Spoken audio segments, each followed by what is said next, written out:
Praise God. ఈరోజు దేవుడిచ్చిన ఈ కృపను బట్టి దేవునికే వందనాలు చెల్లిస్తున్నాను. ఈరోజు మనలోని చాలామంది ఒక ఆలోచన కలిగి ఉంటారు.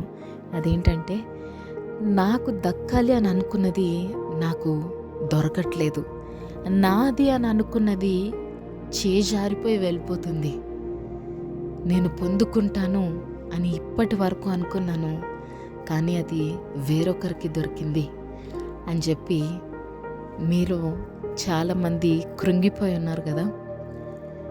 నాది అని నేను అనుకుంటానే ఉన్నాను, కానీ అది నా చేతుల నుండి చేజారిపోతుంది, అది నా దగ్గర ఉండట్లేదు.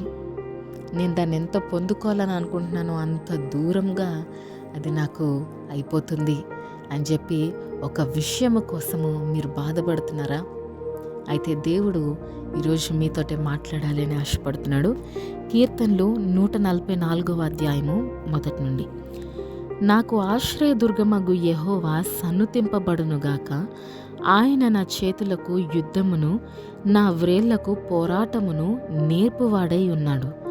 ఆయన నాకు కృపానిధి, నా కోట, నా దుర్గము, నన్ను తప్పించువాడు, నా కేడము, నేను ఆశ్రయించువాడు. ఆయన నా జనులను నాకు లోబరచువాడై ఉన్నాడు. యెహోవా, నీవు నరులను లక్ష్యపెట్టుటకు వారు ఏ పాటివారు? నీవు వారిని ఎన్నిక చేయుటకు మనుష్యులు ఏ పాటివారు? నరులు వట్టి ఊపిరిని పోలి ఉన్నారు, వారి దినములు దాటిపోవు నీడవలే ఉన్నవి. యెహోవా, నీ ఆకాశమును వంచి దిగిరమ్ము. పర్వతములు పొగరాజునట్లు నీవు వాటిని ముట్టుము. మెరుపులు మెరిపించి వారిని చెదరగొట్టుము. నీ బాణములు వేసి వారిని ఓడగొట్టుము. పైనుండి నీ చెయ్యి చాచి నన్ను తప్పింపుము. మహాజలములలో నుండి, అన్యుల చేతిలో నుండి నన్ను విడిపింపుము. వారి నోరు వట్టి మాట్లాడుచున్నది, వారి కుడి చెయ్యి అబద్ధములతో కూడి ఉన్నది. దేవా, నిన్ను గూర్చి నేను క్రొత్త కీర్తన పాడెదను, 10 తంతుల సితారతో నిన్ను కీర్తించెదను. నీవే రాజులకు విజయము దయచేయవాడవు. దుష్టుల ఖడ్గము నుండి నీవు నీ సేవకుడైన దావీదును తప్పించువాడవు.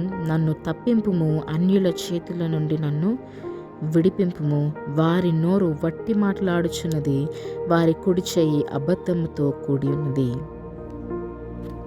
చివరి వచనము, యెహోవా తమకు దేవుడుగా గల జనులు ధన్యులు. ఇక్కడ మనం చూసినట్లయితే మొదట్లోనే చెప్పినట్టు నాది అని అన్నది నాకు దొరకట్లేదు అని చెప్పి చాలామంది అంటున్నారు కదా. అయితే ఇక్కడ దావీదు జీవితం మనం చూస్తే, ఈ కీర్తన దావీదు రాస్తున్నాడు. అయితే దావీదు జీవితంలో కూడా 7 సంవత్సరాలు, ఆయన 40 సంవత్సరాలు ఇశ్రాయేలుని పరిపాలించాడు. అయితే అందులో 7 సంవత్సరాలు యూదా దేశాన్ని మాత్రమే పరిపాలించాడు. ఇశ్రాయేలు మీద నేను రాజుగా నియమిస్తున్నానని దేవుడు సమూయేలు ద్వారా దావీదుతో మాట్లాడినప్పటికీ ఎన్నో కష్టాలు, ఎన్నో ఇబ్బందులు, 13 సంవత్సరాలు ఆయన ఎంతగానో వేచి ఉన్నాడు. అయినప్పటికీ ఆయన చేతికి అది దొరకలేదు. నేను రాజు చేస్తాను అని చెప్పి దేవుడు చెప్పాడు. అయినప్పటికీ కంప్లీట్ ఇశ్రాయేలు మీద దావీదు రాజు అవ్వలేకపోయాడు. ఆ 7 సంవత్సరాలు కూడా దావీదు ఎంతో బాధతో ఉండుంటాడు. నాది అని అనుకున్నది సౌలు కుమారుడైన ఇష్బోషెతుకి అందింది. ఇప్పుడు ఆయననే ఆ ఇశ్రాయేలీయుల్ని 11 గోత్రములను ఆయననే వెళ్తున్నాడు, నేను ఒక్క గోత్రంనే వెళ్తున్నాను అని చెప్పి దావీదు ఎంతో బాధపడి ఉంటాడు. అయితే ఎంతోమంది శత్రువులు దావీదుకు ఆ సమయంలోనే, ఆ 7 సంవత్సరాలు కూడా దావీదు ఎంత దుఃఖంగా గుండా వెళ్ళుంటాడు. ఈరోజు మీలో కూడా అనేక మంది ఇదే పరిస్థితి గుండా వెళ్తున్నారేమో. ఇక్కడ 4వ వచనంలో మీరు చూసినట్లయితే, క్షమించండి, 2వ వచనంలో మీరు చూసినట్లయితే చివరి లైన్, ఆయన నా జనులను నాకు లోపరచువాడై ఉన్నాడు. ఇక్కడ ఆయన తన జనులను, నా జనులను నాకు లోపరుస్తున్నాడు అంటే దావీదుకి కావాల్సింది ఏంటి? అక్కడ రాజ్య పరిపాలన. సో ఆ ప్రజలను దావీదు ఏలడము అన్నది దేవుని చిత్తము. ఈరోజు మీ జీవితంలో కూడా దేవుని చిత్తం ఏంటో దేవుడు మీకు తెలియపరిచాడు.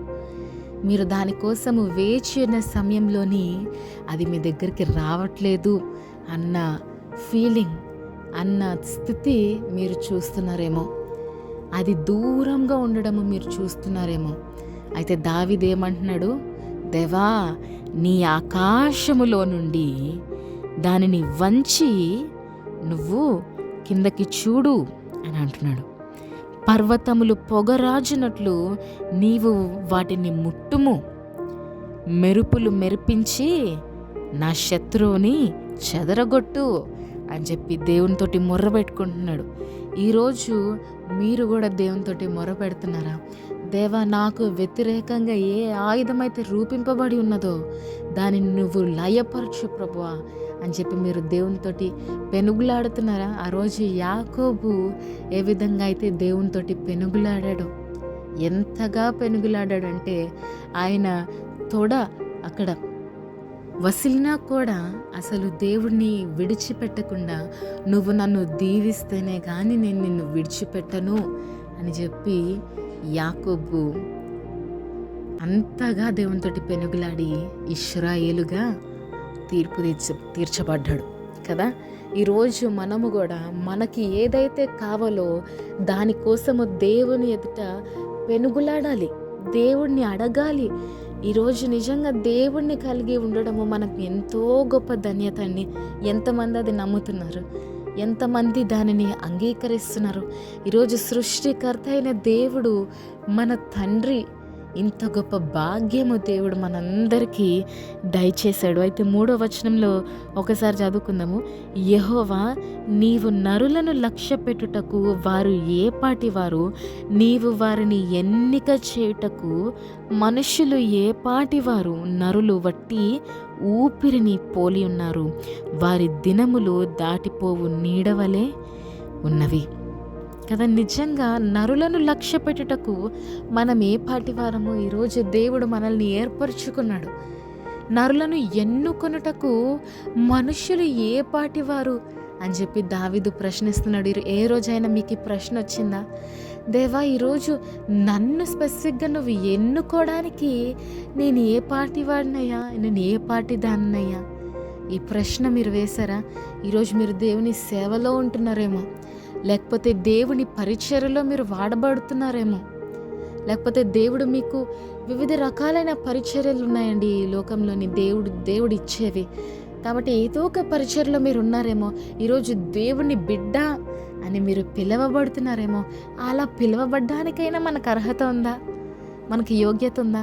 మనం వట్టి ఊపిరిని పోలి ఉన్నాము. అయినా దేవుడు మనల్ని ఏర్పరచుకున్నాడు, ఎన్నుకున్నాడు. నువ్వు ఎన్నుకొనుటకు మనుషుడు ఏ పాటి వాడయ్యా? కానీ అంతగా మనల్ని దేవుడు ప్రేమించాడు. ఈరోజు అది మనం గమనిస్తున్నామా? ఇంత ప్రేమను మనం పొందుకొని ఎంత నిర్లక్ష్యంగా మనము జీవిస్తామో మన జీవితాల్లోని. కాబట్టి ఈరోజు ఒక తీర్మానం తీసుకుందాము మనము. దేవా, ఇంకా ఎన్నడూ నేను నిర్లక్ష్యమైన జీవితము జీవించడానికి వీలు లేదయ్యా.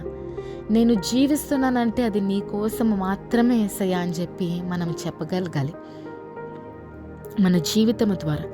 ఈరోజు మనము దేనికోసము మనము ప్రార్థన చేసినా, ఎంత అడిగినా ఇచ్చే దేవుడు మనకున్నాడు. ఆయన ఎలాంటి కార్యాలు చేస్తాడంట తెలుసా అండి? మనము ఎంతో పెద్దది అడుగుతున్నాము అని మనం ఫీల్ అవుతాం.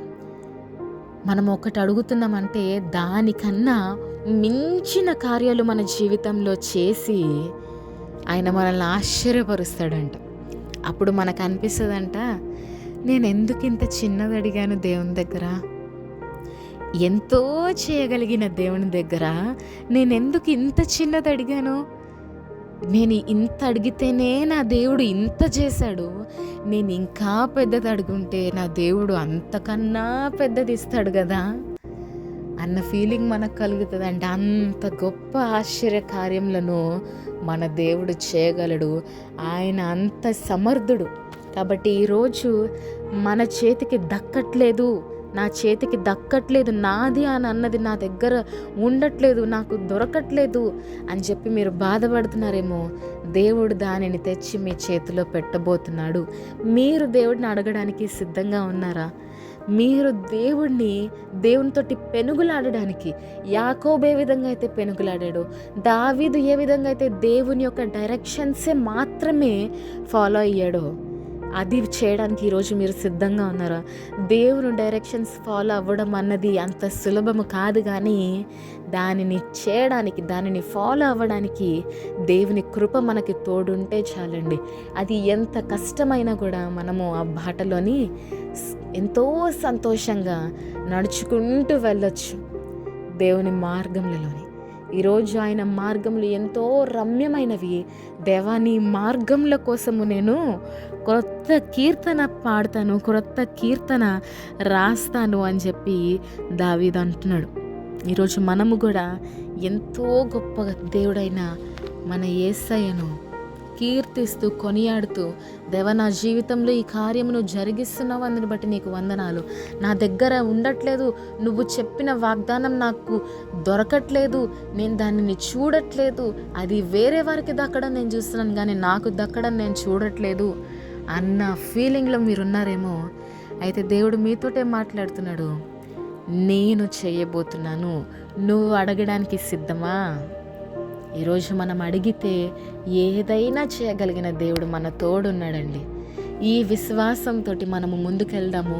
జయ జీవితాన్ని, విజయమును, రాజుకు నువ్వు విజయమును దయచేస్తావని 10వ వచనంలో ఉంది. నీవే రాజులకు విజయము దయచేయి వాడవు అని చెప్పి ఈరోజు మనము ఏదడిగినా, ఈరోజు మనము రాకుమారులము రాకుమార్తెలము మన యేసయ్య దగ్గర.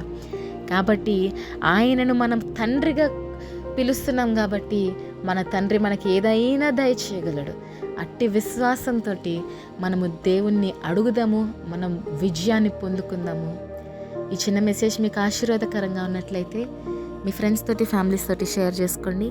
Thank you. Praise lord. Shalom.